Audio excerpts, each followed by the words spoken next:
Hi there, I'm Dr. James Heath and you're watching ChiroTips. So today we're talking about a really hot topic and we're talking about fevers. So it's certainly an important topic for all of us, especially those of us who have kids, because when we, what do we do when we see our kids suffering with a fever? Our first instinct is to give them something to bring it down, right? So is this a good thing?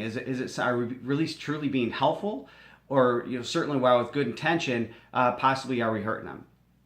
So with all the talk of the flu in the news lately, I've been getting a lot of questions about this in my office, so we're going to talk about that. So here I am on a beautiful morning, in my office, armed with my coffee, my science, so we're going to really get started. So are fevers bad? At what point do we worry about a fever? Why do we treat our fevers with medicine? And I think the real reason is, for like most things, it's either comfort or fear.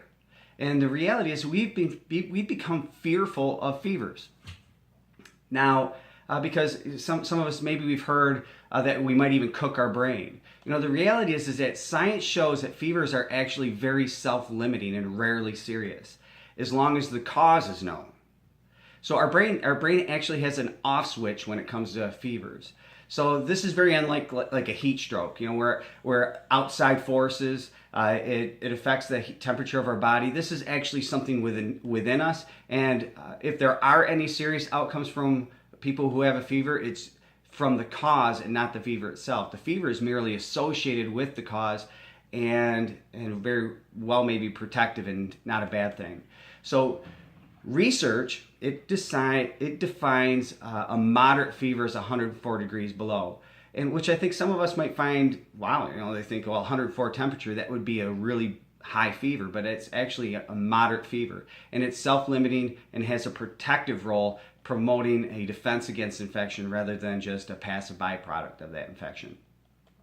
So, why do we medicate ourselves and our children with Tylenol and ibuprofen? Does it actually help us get better? So the truth is that people are prescribed those things so that they'll make us feel better and not get better. So at first glance, hey, that doesn't even seem like a bad thing, right? Why suffer? Why not just feel better as I get better? But the reality is that fevers serve a purpose. First of all, the fever inhibits the growth of bacteria, and it doesn't allow viruses to reproduce as well. So the things that are infecting us are inhibited. So meaning it stunts the growth of the infection. Bacteria and viruses thrive in normal body temperature, and they don't thrive with a fever. Also, fevers trigger the body to create very important immunoproteins and white blood cells, which are basically soldiers for our immune system and the invading bacteria or viruses. So this means that in fevers as low as 100.4 to 102.2 degrees, science shows that fevers have a direct positive effect on creating the very white blood cells and immunoproteins that are helping our immune system. And not only that, it actually increases the effectiveness of those factors at the same time. So what we're doing is we're elevating the amount of the immune response and the effectiveness, all the while we're suppressing the growth of our attackers. So, if this is a war, it seemed like a no-brainer, right? And so with infections, it's no different. So over-the-counter drugs that suppress a fever suppresses our immune system and the effectiveness of it. So it's a double-edged sword. So certainly, what do we need to look for? Understanding what the cause of the fever is certainly important. So when merited, seeing your medical doctor to rule out, medical emergencies can't be overlooked. But there also are a small group of people who have illnesses such as cardiovascular disease, respiratory disease, respiratory distress. For example, those people can be at higher risk for elevated fever. So consulting with your medical doctor about your particular risks, if any, is certainly recommended. That being said, evaluating and monitoring the person with the fever is required. During a fever, a person can become dehydrated, and that's the concern. So keep hydrated, even if it's just with ice chips. Make sure that your ice chips, it's a way for us to hydrate. and drink some water when possible. This is critical. A dehydrated person will become lethargic or have a dazed look in their eyes. They don't, and this is the concern in this part. And if this part can't be controlled, that's when people get into trouble. So stay vigilant.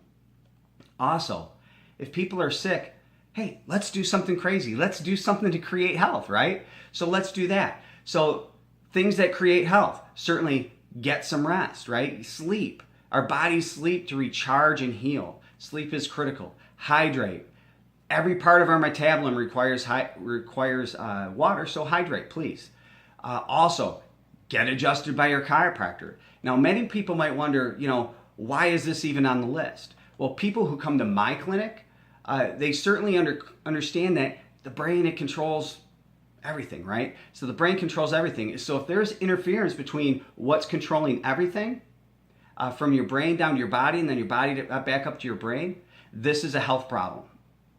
And your immune system's no different. So science shows getting adjusted by your chiropractor positively affects your immune system and helps boost white blood cell count. So get to your chiropractor. I tell you what, let's go really crazy now. And better yet, let's take care of ourselves before before you even get sick, right? So the same things. What creates health? Hydrate, sleep, getting adjusted by your chiropractor, exercise, feed your body good nutrition. All these things are what? All these things are good for you. So let's do that. Do all these things, and while everybody else is sick at work, right? Your immune system's rocking, baby, and you won't even get sick in the first place, right? It's crazy. So if you like this, please hit your, if you like it, please hit your like button, share it with people, tag some friends. My goal is to bring better health to my community, and my community is my world. So please share this, share what you know. I want to see 1 million likes. Everybody can use this thing. So if you'd like to learn more or have any more questions, you can certainly look me up at Dr. James Heath at Chiropractic First in Wyoming, Michigan. And as I said before, healthy is as healthy does. So go out and make it happen.